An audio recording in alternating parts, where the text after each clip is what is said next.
alors là, on serait complètement fichu. Alors là, c'est quand même, je me permets de le signaler, pour ceux qui ne le sauraient pas, c'est quand même une escroquerie de très grande magnitude. Pourquoi est-ce que c'est une escroquerie? Parce que, comme le disait le général de Gaulle, qui a déjà tout compris dès 1962, l'Europe, ça n'est jamais que ce que les États ont mis dedans comme argent et comme fonctionnaires. L'Europe, ça produit rien. Hein. C'est des gratte-ciel qui ont été condamnés. Si vous allez, je vous conseille d'aller un jour à Bruxelles, vous n'en reviendrez pas. 68 gratte-ciel, avec des milliers de fonctionnaires qui viennent de 28 nationalités, qui sont payés plus que largement, qui d'ailleurs ne cotisent pas aux retraites et qui liquident leur pension de retraite au bout de 15 ans. Voilà. Et qui ne vivent que d'argent public, sans aucune concurrence. Mais ils passent leur temps à exiger des 28 États que les 28 États taillent dans les fonctionnaires, que d'augmenter la durée de cotisation des retraites de 37 ans et demi, comme ça a été le cas en France, à 38, 39, 40, 41 ans de cotisation, et de mettre systématiquement en concurrence les services publics. Moi, je voudrais mettre en concurrence justement la construction européenne. Ça serait très bien. Donc en fait, ce sont les États qui mettent de l'argent, qui versent de l'argent à la Commission européenne. Cet argent, c'est le vôtre, pour la France. Ça vient d'une partie de la TVA, des ressources propres et également des droits de douane à l'entrée sur le territoire de l'Union européenne. Par exemple, quand vous achetez un iPhone, qu'il arrive à au Havre, eh ben, il faut payer des droits de douane. Ben, ça, par petit. Vous n'y voyez rien parce que c'est pas, il n'y a pas d'impôt européen où vous lisez sur votre feuille d'impôt, voilà ce que vous versez à l'Europe. Mais en pratique, les ressources sont des ressources fiscales. Et tout ceci va à Bruxelles et tous les États donnent de l'argent à Bruxelles. Mais Bruxelles, ensuite, redonne de l'argent à tous les États. C'est comme une espèce de cœur qui pompe du sang et qui reflue le sang dans le corps. C'est comme ça. Mais vous comprenez tout de suite que si la Commission reversait à chaque État ce que chaque État a versé, elle ne servirait à rien. Et d'ailleurs, comme elle ne vit pas d'amour et d'eau fraîche, on se demande de quoi elle vivrait. Donc, l'argent qui est versé à Bruxelles sert d'abord à financer la structure bruxelloise avec ses milliers de fonctionnaires. Et ensuite, la Commission va reverser cet argent aux autres États, mais elle ne va pas reverser le même montant selon les États, parce qu'elle va considérer qu'il y a des États riches qui n'ont pas besoin d'aide, et des États pauvres qui ont besoin de plus d'aide. Donc si vous avez compris cette mécanique, voilà ce que ça donne. Ça donne que vous avez ici ce qu'on appelle le solde net par État. Vous avez ici des États qui sont considérés comme les riches, et qui vont en fait, sans que les peuples ne s'en rendent compte, donner de l'argent par ce système aux États les plus pauvres. Les États les plus riches étant ce qu'on appelle les contributeurs nets, c'est-à-dire des États qui donnent plus d'argent à Bruxelles qu'ils n'en reçoivent, et les États les plus pauvres qu'on appelle les bénéficiaires nets, ce sont ceux qui reçoivent plus d'argent qu'ils n'en donnent. Et puis au passage, vous voyez une petite dérivation qui tombe ici dans l'escarcelle de la Commission européenne. Alors quels sont les États contributeurs nets ? Eh bien l'Allemagne, la France, les Pays-Bas, l'Italie, le Royaume-Uni et la Suède, qui sont les principaux États contributeurs nets. Et puis les États bénéficiaires nets, vous aviez la Lituanie, la Hongrie, l'Irlande, la Pologne, le Portugal, l'Estonie, la Lettonie, c'était beaucoup de pays de l'Est. Voilà comment ça marche. Alors, s'agissant de la France, c'est quand même la France qui nous intéresse, eh bien vous avez exactement ce système, ce circuit, le circuit des fonds prétendument européens. Ici, vous avez la façade de la Commission européenne au Berlaymont à Bruxelles.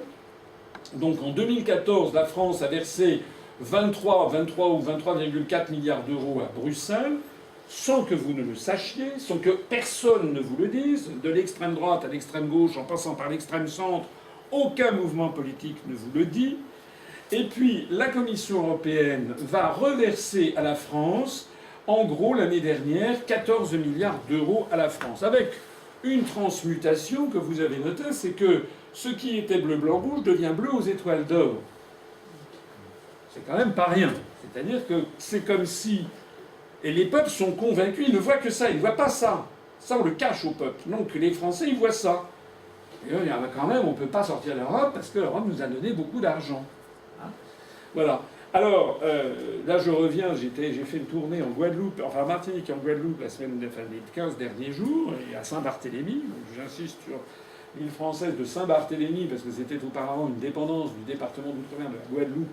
Elle a changé de statut, elle est devenue une collectivité d'outre-mer, et donc la collectivité d'outre-mer de Saint-Barthélemy présente une particularité, c'est que c'est une commune de France qui est sortie de l'Union européenne. Alors j'ai été reçu par le président de la collectivité territoriale, on a enregistré, on va bientôt publier ça, et j'ai demandé au président, alors est-ce que vous avez disparu dans l'espace-temps? Où êtes-vous? Alors il a rigolé, il a dit on se porte très très bien, maintenant c'est nous qui refixons la fiscalité sur Saint-Barth. Bon. Alors, quand j'étais en Martinique ou en Guadeloupe, tous les abribus en Guadeloupe, il y a un drapeau bleu aux étoiles d'or. Hein. C'est tous les. Alors, vous êtes un Guadeloupéen, voilà, vous avez le sentiment, il n'y a plus de drapeau bleu, blanc, rouge. En plus de ça, les préfets circulent maintenant tous les ans. Les gens ne savent même plus qui est le préfet. Le préfet, plus personne n'en parle. La France disparaît. On ne sait même plus qui est le préfet. Il n'y a plus de drapeau bleu, blanc, rouge. Il n'y a plus de drapeau bleu aux étoiles d'or. La France est en train de. C'est une politique délibérée. En Martinique, c'est pareil. Vous ne pouvez pas visiter la moindre distillerie de rhum sans que sur les convoyeurs, partout, il y a des drapeaux bleus aux étoiles d'or. Ben, c'est la même chose en France. Le Fonds social européen, le Fonds européen de garantie agricole, le FEOGA, la politique agricole commune, le FEDER. Hein. Dès que vous voyez en France, vous avez là, je sais pas, comment on appelle ça, un rond-point. Il y a beaucoup de ronds-points, j'ai trouvé dans la Meuse. Hein. Depuis que je suis arrivé, je trouve qu'il y a beaucoup de ronds-points. C'est vrai, on passe son temps à tourner, il y a des trucs giratoires. Bon. Ben, souvent, quand c'était construit, je ne sais pas si ça a été le cas, où vous faites le contournement d'une sous-préfecture, voilà, ou une voie rapide, vous avez immédiatement les drapeaux. Ici, l'Europe investit pour votre avenir, l'Europe s'engage en Lorraine, tatati tatata. Mais en fait, vous voyez bien que c'est une escroquerie, puisque c'est notre argent. Et c'est pas seulement notre argent, parce que comme vous n'êtes pas seulement lorrain, vous êtes peut-être un peu auvergnat sur les bords, il vous a peut-être pas échappé quelque chose, et qu'il manque quelque chose là-dedans.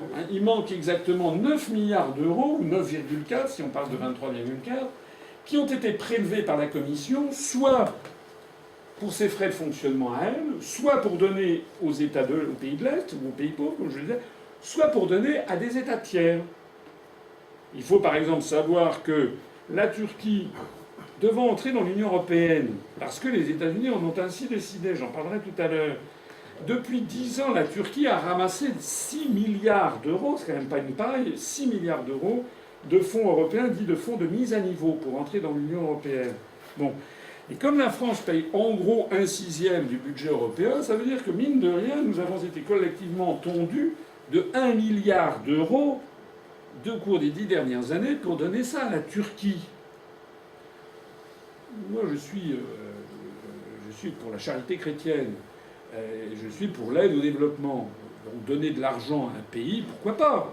Mais la moindre des choses, c'est que déjà on sache qu'on le donne, et la moindre des choses, c'est que ceux qui le reçoivent sachent que c'est nous qui l'ont donné. Et par ailleurs, c'est quand même bien d'essayer d'en avoir des avantages en matière géopolitique ou commerciaux. Bon. Mais là, c'est un système dément, puisque les Français ne savent pas qu'ils ont donné cet argent à la Turquie. Les Turcs ne savent pas que ce sont les Français. Ils croient que c'est la grande dame Europe qui leur donne par sa grande générosité. Et en plus de ça, nous n'avons non seulement obtenu aucun avantage, mais vous savez, enfin, c'est un secret de polichinelle, que la Turquie, actuellement, est l'un des principaux pourvoyeurs d'argent et d'armes à Daesh, à l'État islamique, que, paraît-il, on prétend combattre par ailleurs. Hein, je rappelle sur ces affaires d'État islamique que la France est copine comme cochon par l'intermédiaire de l'OTAN et des États-Unis avec le Qatar, l'Arabie Saoudite et la Turquie, qui sont les principaux pourvoyeurs d'argent et d'armes à l'État islamique. L'État islamique, c'est quoi? C'est des gus qui sont dans un désert, qui sont entourés, justement. Il n'y a aucun débouché maritime. Donc, puis, pour avoir de l'argent et des armes, il faut bien que quelqu'un le leur fournisse. Ça, c'est un autre sujet, mais c'est pour montrer le caractère délirant de la situation. Alors, lorsque les contribuables français versent 100 € à l'Union européenne sans qu'ils s'en rendent compte, puisqu'on leur fait c'est totalement indolore et invisible, les agriculteurs français récupèrent 50 € via la politique agricole commune, les régions françaises récupèrent 16 € via les aides économiques structurelles, les 34 € restants ne sont pas récupérés, ils financent les fonctionnaires européens, mais aussi les fonds pour les Polonais, les Estoniens, les Slovaques, les Turcs, etc. Hein, c'est ça le truc. Et puis, au même moment, on explique aux Français que l'Europe, c'est formidable. Ça, c'est des photos que j'avais prises à Millau, dans l'Aveyron. L'Europe s'engage en Midi-Pyrénées. Vous voyez, il y avait des publicités pour révolutionner les nouvelles technologies, les étoiles de l'Europe, c'est mieux. On fait croire au bon peuple français que si l'Europe était là, on ne pourrait même plus avoir de fonds pour la recherche. Hein. Là, vous avez... Ça, c'est une photo qui a été prise il y a déjà un certain temps, c'était encore en France, qui a été prise dans une commune de France que vous connaissez peut-être pas, qui, ça serait légitime, puisque ici c'est la France et de l'autre côté c'est le Brésil. Le fleuve qui coule ici s'appelle l'Oyapock. C'est la commune, ça s'appelle Saint-Georges-de-l'Oyapock. Ben voilà, typiquement. Vous êtes Guyanais, vous voyez ça, amélioration des voiries du bourg de Saint-Georges-de-l'Oyapock, et vous voyez quoi? Vous voyez le drapeau, enfin le blason de la Guyane, enfin du département de la Guyane, et puis vous avez le drapeau bleu aux étoiles d'or. Et on met financement de l'opération commune, département et fédère. C'est-à-dire que vous êtes Guyanais, vous vous dites, bon ben la France me laisse tomber. Hein. Alors que le fédère, c'est des fonds européens sont entièrement payés par la République, et la commune et le département reçoivent des dotations globales, qui d'ailleurs sont en diminution, des dotations globales payées par la République. C'est-à-dire que la République n'apparaît pas, alors qu'en fait, elle a dû payer 80% du coût. Il n'y a pas de drapeau bleu, blanc, rouge. C'est du sabotage. Et ça, vous le retrouvez ici, c'est le port autonome de Rouen, travaux financés par l'Union européenne, le port autonome, le conseil régional, la communauté d'agglomération rouennaise. Celui qui, là, c'était 5 720 000 euros. Ben, les Normands, ils se disent, bah, tiens, ben, à quoi sert la France? D'ailleurs, ça tombe bien, c'est la politique dite des euro-régions. On va aller directement chercher l'argent à Bruxelles. Et d'ailleurs, vous avez un président de la République qui, au forceps, crée des nouvelles régions pour dire aux Français, ben voilà, maintenant, il faut les grandes régions doivent traiter directement avec Bruxelles. Il s'agit d'une opération de démantèlement de la République française. J'ai eu l'occasion de l'expliquer pendant les élections régionales. Malheureusement, les résultats électoraux m'ont donné raison. Vous avez vu ce qui s'est passé en Corse avec M. Jean-Guy Talamone, qui avait fait 9% des suffrages au premier tour, c'est-à-dire l'indépendantiste. Au deuxième tour, il y avait 40% d'abstention, ça veut dire qu'il y avait 60% de participation. Les indépendantistes en Corse représentent 5,4% des électeurs inscrits. Au deuxième tour, M. Jean-Guy Talamone a fait alliance avec Gilles Simeone, qui est un autonomiste. Dans le cadre d'une quadrangulaire, ils ont fait 28% des suffrages, toujours avec 40% d'abstention. Ça veut dire qu'il y a eu en gros 22% des Corses qui ont voté pour le tandem Talamone et Simeone. Résultat, ils sont arrivés en tête. Et M. Jean-Guy Talamone, qui a dit « je verrai de mon vivant une Corse indépendante dans le cadre de l'Union européenne », est devenu le président de l'Assemblée de Corse. La première chose qu'il a faite, c'est de baisser le drapeau bleu-blanc-rouge. Je disais là aux journalistes qui ne le savaient pas qu'avant-hier, on a appris que M. Gilles Simeone va être reçu à la Maison-Blanche. Voilà comment ça se passe chez McDonald's. Il y a une politique délibérée que l'on retrouve en ce moment en Espagne avec la Catalogne, au Royaume-Uni avec l'Écosse, en Belgique avec la Flandre, en France avec la Bretagne, le Pays Basque, la Corse, l'Alsace, la Savoie, etc., qui consiste à démembrer la République française.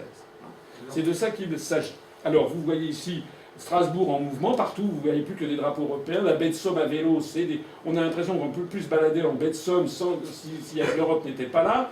L'Europe s'engage en Aquitaine avec le FEDER, l'Europe s'engage en Lorraine, accompagne et finance les porteurs de projets, bienvenue sur le portail des fonds européens en Lorraine. Il n'y a plus de République française, alors que c'est nous, c'est la collectivité nationale qui paye. Donc pour bien comprendre ce que c'est que l'Europe, c'est comme si Madame, pendant qu'elle regarde, là, au premier rang, là, elle n'a pas vu, c'est comme je vois qu'elle a son sac, la main, je lui pique 100 €. Elle ne se rend pas compte. Bon, je prends l'air de rien. Bon, et puis je viens la revoir dans 3 mois et je lui dis, Madame, je vais vous donner 60 €. Mais à une condition, c'est que vous allez faire ma publicité, vous allez dire que je suis un type formidable. Et puis par ailleurs, chez vous, je vais décider que vous allez repeindre votre living, vous allez changer la cuisinière, vous allez... je prends le pouvoir chez vous en vous imposant des politiques avec l'argent que je vous donne. Et cet argent, c'est l'argent que je vous ai piqué sans que vous le sachiez. Sur les 60 €, sur les 100 €, je vous en redonne 60, je m'en mets 5 ou 6 dans la poche, parce que c'est quand même que je vive. Et puis avec le restant, avec les 34 €, je vais aller en donner à monsieur, etc., madame. Et je vais leur dire à tous, regardez comme je suis quelqu'un de formidable et généreux. Enfin, si vous avez compris ça, vous avez compris comment fonctionne l'Europe, c'est en fait une escroquerie. Donc l'Europe s'engage en ne rendant que 2 tiers de l'argent que les Français ont versé à l'Europe. Voilà, autrement dit, là, c'était un petit exemple, vous voyez. Ça, c'était une publicité qui avait été payée sur fonds européens, parue dans le journal La Manche Libre le 27 octobre 2002, c'est un exemple parmi d'autres. On voyait, cette vache bas normande est également européenne. Je me demande si l'agence de pub, d'ailleurs, n'avait pas voulu un peu se moquer, j'en sais rien. Grâce aux fonds européens, cette vache a pu bénéficier de bâtiments d'élevage rénovés et modernisés, de quoi devenir une Européenne convaincue. Je ne sais pas, c'était peut-être de l'humour noir que faisait l'agence de pub. En tout cas, voilà ce que l'on donne au mon peuple. Il ne faut donc pas vous laisser intimider par la propagande. Les subventions dites européennes sont en fait payées par les Français et ne représentent même qu'une partie, les 2 tiers de ce que nous versons à l'Union européenne.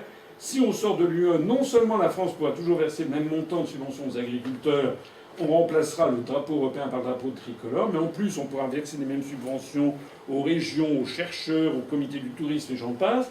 Mais en plus on aura au bas mot 9 à 10 milliards d'euros, soit à économiser ou à se désendetter, paraît-il que la France est extrêmement endettée, soit à consacrer par exemple à des politiques de logement social. Donc ça sera la clôture de ce premier grand chapitre. Si vous voulez vraiment agir pour arrêter la destruction de l'agriculture et des agriculteurs en France et dans la Meuse, eh bien il faut que la France dénonce juridiquement plusieurs articles des traités européens, notamment les articles 38 et 39 que je vous ai décrits tout à l'heure du TFUE. Deuxième grand chapitre, qu'arrive-t-il à la santé publique et à l'environnement en France et notamment dans la Meuse? Quelques exemples tirés de l'actualité au cours des dernières années. La Commission européenne a décidé de réautoriser les farines animales qui étaient pourtant responsables de la maladie de la vache folle.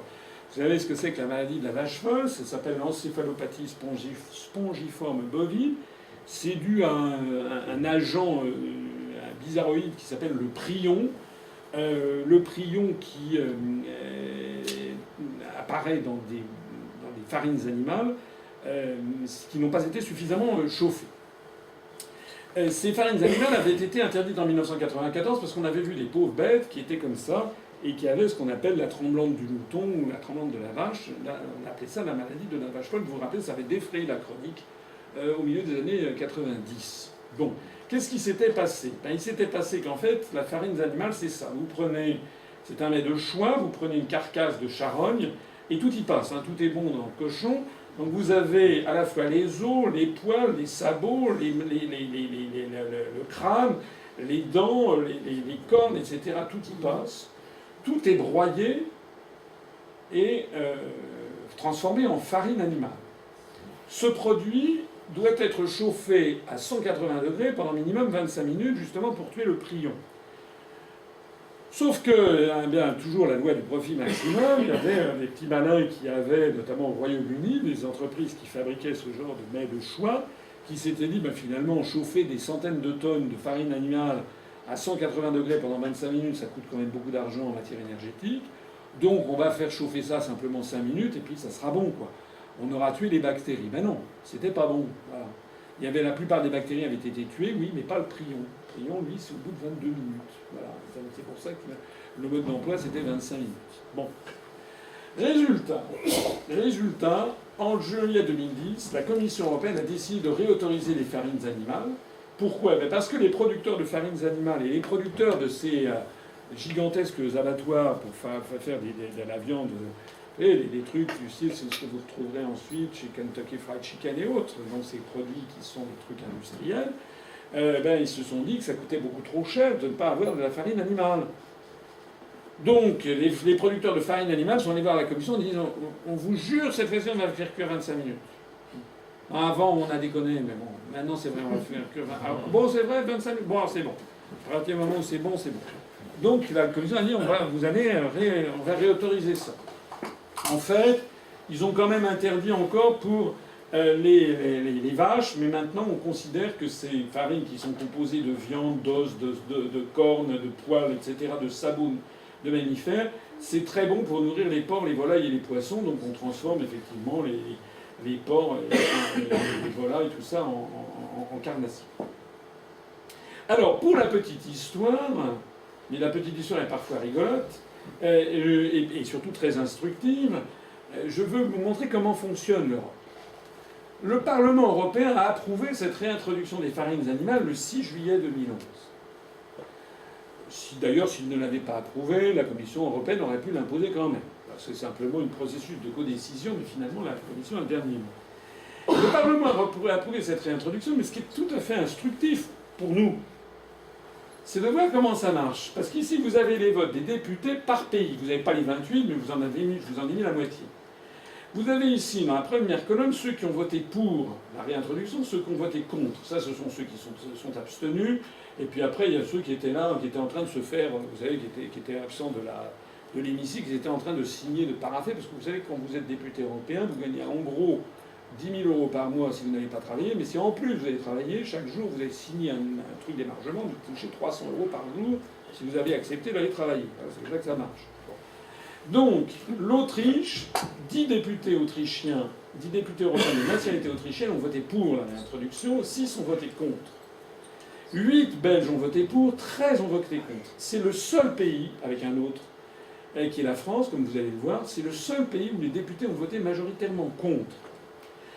Les Bulgares, 11 députés bulgares ont voté pour la réintroduction, 5 ont voté contre. 6 Chypriotes ont voté pour, 0 ont voté contre. 19 Tchèques ont voté pour, 0 ont voté contre.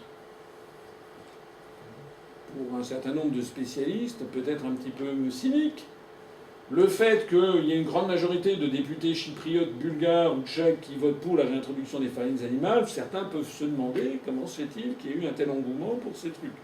Très probablement, des enveloppes ont circulé.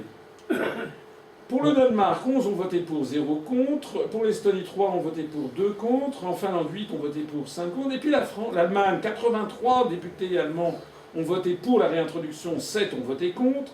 16 Grecs ont voté pour, 3 ont voté contre. 17 Hongrois ont voté pour, 2 ont voté contre. 10 Irlandais ont voté pour, 0 contre. 52 députés italiens ont voté pour, 5 ont voté contre. Il n'y a qu'un pays, un seul, qui s'est démarqué des autres, à part la Belgique, c'est la France. Puisque en France, il y en a eu 8 qui ont voté pour la réintroduction des farines animales et 56 députés français qui ont voté contre. Ce qui prouve qu'il y a encore des différences nationales tout à fait importantes et que dans le désastre ambiant, il y a quelque chose qui nous reste, qu'en gros, les Français nous aiment quand même plutôt la bonne bouffe, quoi. Bon. Et qu'on a tous un vieux sens paysan quand même quelque part, et on se dit que c'est quand même pas très bien de donner à manger à des poules, à des poissons, à des trucs avec des sabots broyés, calcinés à 180 degrés. Donc, la France s'est complètement singularisée là-dedans. Pour la petite histoire, il y a eu 8 députés qui ont voté pour. Cela, une petite histoire, mais qui va peut-être vous faire sourire. C'est que les 8 députés français qui ont voté pour la réintroduction des farines animales, c'est M. Brice Hortefeux, ancien feu ministre de l'Intérieur, donc du groupe ex-UMP, Mme Corinne Lepage, qui est quand même qui avait fait de l'écologie son cheval de bataille. Elle a créé un mouvement qui s'appelle Cap 21. M. Élie O'Haraud du Parti de gauche, M. Harlem Désir du Parti socialiste, M. Jackie Hénin du Parti de gauche, M. Jean-Luc Mélenchon du Parti de gauche, M. Joseph Daul de l'UMP et Mme Pervenche Berès du Parti socialiste. Voilà les 8 députés européens qui ont voté pour la réintroduction des farines animales le 6 juillet 2011. Ce qui est extraordinaire, c'est qu'il y a eu 3 des 5 députés du Front de gauche qui ont voté pour. Alors ça a fait un petit bins dans le petit Landerneau, des gens qui suivent cette affaire. Il y a même eu un article, Jean-Luc Mélenchon, les farines animales et Twitter, c'est un article dans Libération où Jean-Marie Quatremer a épinglé Mélenchon. Parce qu'on a dit, mais enfin, comment se fait-il, M. Mélenchon, que vous ayez voté pour la réintroduction des farines animales? M. Mélenchon a fait une mélenchonite, c'est-à-dire qu'il a gueulé, a dit ouais, bon, etc. Ah, je me suis trompé. Paraît-il qu'il s'est trompé. Il y a aussi des épidémies d'erreurs au Front National. Les députés du FM passent leur temps à se tromper, c'est-à-dire qu'ils approuvent le TAFTA et ils approuvent tous les trucs pro-américains. Et à chaque fois, ils disent ah, on s'est trompé. Bon. Alors, il paraît-il qu'il s'est trompé. Pour quelqu'un qui a brillé la présidence de la République, s'il avait été élu président, il fallait espérer qu'il ne se soit pas trompé et qu'au lieu d'appeler l'huissier, il appuie sur la bombe atomique. Bon, bref, revenons à nos moutons. C'est le cas de le dire. 8 députés français ont voté pour, 56 députés ont voté contre. Qu'est-ce que ça veut dire? Ben, ça veut dire que si la France n'était pas dans l'Union européenne, on n'aurait jamais de farines animales en France. Parce que les députés français, quand ils reviendraient dans leur circonscription, ils se ramasseraient des tomates par leurs électeurs. Ils disent, qu'est-ce que c'est que ça? Vous allez voter quoi? Voilà. Donc, en réalité, si nous acceptons les farines animales en France, c'est parce que nous avons été minorisés au sein du contexte de l'Union européenne. Les députés français européens ont voté majoritairement contre, à la différence de tous les autres députés. Si la France n'était pas dans l'UE, jamais nous n'aurions réintroduit les farines animales. C'est d'ailleurs le même raisonnement exactement qui prévaut, par exemple, pour les OGM, dont une grande majorité des Français ne veut pas. Alors ça, c'était un truc, ça avait été un sketch, mais qui vaut quand même qu'on le rappelle, c'est l'affaire de l'huile de moteur dans les aliments. Ça a été révélé par le Canard enchaîné le 14 mai 2007. Le 21 avril 2007, le groupe Cepol, qui est le numéro 1 français de la transformation des oléagineux, qui est propriétaire des huiles Le Sieur, reçoit au mois d'avril 2007, reçoit un lot d'huile de colza qu'ils avaient acheté à l'Ukraine. Ils ont des services de labo interne, ils découvrent qu'il y a dedans, sur les 2800 tonnes qui leur ont été livrées, elles ont été coupées de 19 tonnes d'huile de moteur. Vous savez ce que c'est que l'huile de colza? C'est une huile végétale. Vous savez ce que c'est que l'huile de moteur? C'est un hydrocarbure. Donc je suppose ils étaient tombés évidemment sur des aigres fins qui avaient dû aller faire le tour des garages automobiles de Kiev, racler les bacs où il y a les vidanges d'huile de moteur et puis ramasser ça pour faire bon poids. Ils avaient mis de l'huile de moteur. C'est évidemment hautement cancérogène comme hydrocarbure et absolument non comestible. Donc le groupe CEPOL a averti le service français de la répression des fraudes en disant voilà, on a eu une livraison d'huile frelatée. À ce moment-là, le service français de la répression des fraudes a informé officiellement les voisins européens. On s'est aperçu que la cargaison faisait partie d'un lot de 40 000 tonnes venant d'Ukraine, qui est un pays quand même de brigands, et qui avait été vendue en France, mais aussi aux Pays-Bas, en Italie et en Espagne. Au total, il y avait eu 280 tonnes d'huile de moteur qui avaient été introduites en catimini dans les 40 000 tonnes d'huile de colza. Alors, si je vois le long de cette histoire, c'est parce qu'elle a eu un rebondissement assez extraordinaire. C'est que la Commission européenne a été saisie, et puis saisie en particulier par les producteurs néerlandais, italiens et espagnols, parce que, évidemment, le producteur ukrainien, il avait empoché le chèque qui se chiffrait en millions de dollars, et puis il avait disparu dans la nature.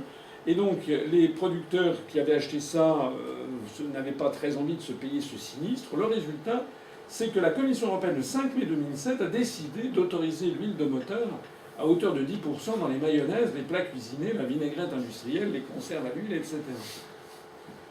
De l'huile de moteur dans les produits alimentaires, allez vous renseigner. Alors, c'est un cas qui ne s'est pas forcément renouvelé, mais quand même, ça veut dire quoi? Ça veut dire, on voit bien l'état d'esprit qui prévaut à la Commission et dans les cercles bruxellois, c'est toujours et avant tout la loi du profit maximal, la loi du marché.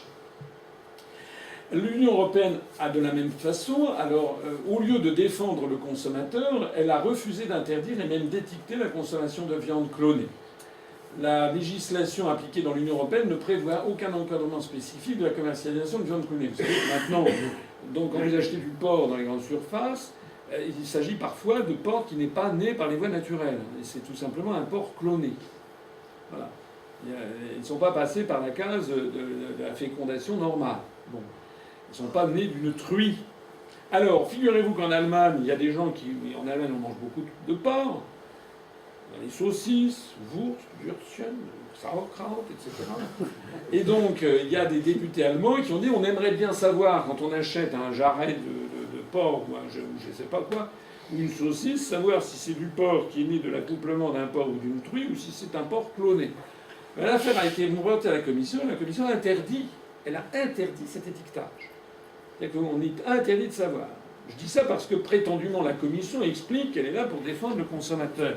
Là encore, vous voyez que ce qui a prévalu, c'est non pas l'intérêt du consommateur, la transparence de l'information, mais la loi du profit maximal.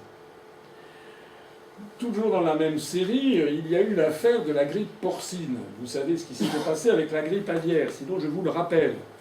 En 2005, on avait un seul coup appris et qu'il y avait eu une grippe aviaire qui s'était répandue, c'est-à-dire que dans des élevages de poulets, paraît-il que les gens qui vivaient dans un entourage des élevages de poulets tombaient comme des mouches.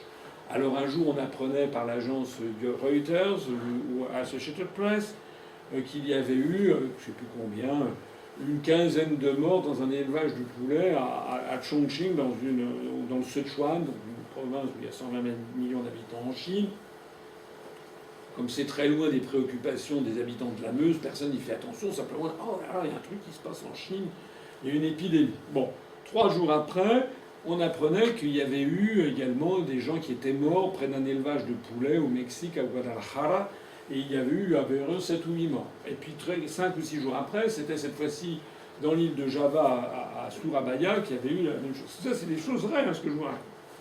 Il y avait eu l'orchestration d'une panique planétaire. Et d'un seul coup, on avait dit, attends, ça tombe bien, il y a un médicament qui s'appelle le Tamiflu, qui va permettre de résoudre la question.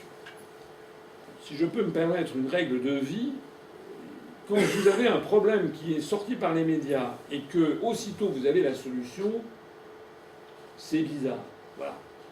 Hein, si vous avez d'un seul coup une épidémie, on dit ah mais justement il y a un médicament qui va avec, c'est quand même bizarre. Parce que c'est une épidémie nouvelle, a priori on ne sait pas qu'est-ce qui va, on sait quand même pas ce qui va le régler. C'est comme vous avez des gens, parfois il y a eu des attentats en France, des attentats, puis 2 heures après, bah tiens, les types ils avaient laissé leur permis de conduire, leurs trucs, leurs adresses, ah bah tiens, on sait qui c'est. Voilà, c'est formidable. Normalement, quand il y a des crimes, en général, il y a une enquête, ça dure longtemps, en général, pour trouver les coupables. Moi je dis ça, j'ai bien dit. Alors, on avait donc dit que c'était du Tamiflu. Et alors ça s'est trouvé, en fait, c'est une gigantesque, j'avais parlé de ça dans une autre conférence. Le Tamiflu, c'est les laboratoires Roche. En fait, c'est une spécialité, c'est à partir de Badiane étoilée, de la Miss étoilée. C'est un truc qui est une petite, c'est un brevet qui a été déposé dans un petit laboratoire américain qui s'appelle Gilead Sciences, où on a découvert ensuite que c'était monsieur Donald Rumsfeld, qui était ministre de la Défense américain, qui possédait 20% du labo en question. C'est des histoires absolument dingues. Absolument sordide. Résultat des courses. On avait fait croire à ce moment-là que si on n'avait pas des doses de Tamiflu très nombreuses, eh bien la population française allait y passer. Monsieur Dominique de Villepin, étant Premier ministre, avait décidé d'acheter pour 180 millions d'euros de doses de Tamiflu en 2005-2006 pour lutter contre la grippe aviaire. Et en fait, il n'y a jamais eu de grippe aviaire. La pandémie que vous avez annoncée n'a jamais existé. Mais la Commission européenne avait donné instruction aux États membres de l'Union de se prémunir contre la grippe aviaire en achetant justement des doses, un grand nombre de doses. Alors le petit problème, c'est que ce truc est valable 3 ans. Donc vous aviez eu la grippe aviaire de la saison 2005-2006. Et donc en 2009, c'était fichu, quoi. Donc, donc vous aviez aimé la grippe aviaire, vous allez adorer la grippe porcine. Et le virus H1N1. C'est-à-dire que le laboratoire Roche, on a appris après, qu'en fait, le laboratoire Roche avait acheté les services d'une société, une des 2 grandes sociétés de désinformation planétaire, c'est une société américaine. Il y en a une qui s'appelle Hill & Knowlton et l'autre qui s'appelle Burson Marsteller, qui appartiennent au même groupe, le groupe WPP. Eh bien, cette société, c'est une société de lobbying qui est très connue, qui s'appelle Hill & Knowlton. C'est des sociétés de désinformation planétaire, auxquels ont recours certains gouvernements. Par exemple, lors de la première guerre du Golfe, lorsque Saddam Hussein avait envahi le Koweït, les sondages montraient qu'il n'y avait que 20-25% des Américains qui voulaient que l'Amérique intervienne. Et à ce moment-là, on a appris, 5 ou 10 jours après, qu'il y avait eu, vous avez des reportages mondiaux, il y avait eu des bébés qui étaient dans des couveuses à l'hôpital de Kuwait City, 300 bébés dans des couveuses qui avaient été percés, qui avaient le ventre percé par des baïonnettes de la soldatesque de Saddam Hussein. Moi, il se trouve que j'étais allé 1 an avant à Kuwait City. C'est cette histoire, 300 bébés dans des couveuses. Et en plus de ça, les Irakiens, qui sont des gens qui adorent les bébés, les enfants, ça me paraissait tellement hallucinant que même en cas de guerre, il y a des soldats qui arrivent et qui trucident 300 bébés dans des couveuses, tout me paraissait délirant. On a appris bien après que tout avait été absolument inventé, orchestré par cette société, c'est des sociétés de désinformation, qui font payer cher leurs services, qui subventionnent ou qui payent des journalistes dans des agences de presse bidons. Et donc, en fait, après cette opération, il y avait eu 75% des Américains qui avaient approuvé l'intervention militaire au Koweït, qui donc avait eu lieu. Mais là, c'est la même chose. En fait, Roche avait payé les services de Hill & Knowlton pour orchestrer la première panique. 180 millions d'euros, ça a coûté aux contribuables. La deuxième, le virus H1N1, cette fois-ci, c'était plus M. Dominique de Villepin, c'était Mme Roselyne Bachelot, qui elle-même a des intérêts dans des laboratoires pharmaceutiques d'ailleurs. Mme Roselyne Bachelot a acheté, donc en 2010, pour 1,8 milliard d'euros de doses de Tamiflu, c'est-à-dire le budget annuel de l'INSERM. Cet argent n'avant pas dû être perdu pour tout le monde. Voilà. Et tout ça avec, bien entendu, la Commission européenne, qui est le règne des lobbies, où vous avez des sociétés qui viennent expliquer aux fonctionnaires de la Commission qu'il faut absolument, absolument éviter une affaire du sang contaminé. Alors, pourquoi je vous montre tout ça? Parce que tout ça, ça dépend aussi des traités européens. L'article 169, sous la protection des consommateurs, qui explique que l'Union européenne protège les intérêts des consommateurs, que la politique de protection des consommateurs, c'est une politique qui a été dévolue à l'Union européenne, mais Vous avez dans l'article 169, alinéa 2, petit alinéa A, que tout ceci se passe dans le cadre de la réalisation du marché intérieur. Vous vous rappelez, c'était la même formule sacramentelle qui avait été utilisée tout à l'heure pour les produits agricoles. Ben, ça veut dire quoi? Ça veut dire que ce qui prévaut, c'est jamais la santé du consommateur, la qualité gustative des aliments, c'est toujours d'abord et avant tout le marché intérieur. Il ne faut pas entraver le marché intérieur. C'est pour ça qu'on autorise comment dirais-je, les farines animales. C'est pour ça qu'on autorise les huiles frelatées. C'est pour ça que l'on ne veut pas diffuser d'où viennent les porcs, etc., etc. Donc, si vous voulez vraiment agir pour arrêter la dégradation de la santé publique et de l'environnement en France et dans la Meuse, eh bien, nous devons sortir de l'article 169 du traité sur le fonctionnement de l'Union européenne. Beaucoup plus grave, peut-être encore, comme si ça n'était pas assez grave, c'est qu'est-ce qui se passe à l'industrie et à l'emploi en France et dans la Meuse. La situation est ici absolument dramatique. Et moi, si je parcours la France depuis 9 ans, ce n'est pas l'UPR, ce n'est pas un club de rencontre où c'est pas, on fait pas, voilà, c'est pas une société philomatique. Hein, on n'est pas là à discuter du sexe des anges. On est là à traiter de sujets qui nous concernent directement, qui concernent les gens que vous aimez, votre conjoint. Vous aimez votre conjoint, votre maîtresse, sinon vos enfants, vos petits-enfants, vos amis, etc. Tous les gens que vous aimez, parce que la situation devient vraiment dramatique.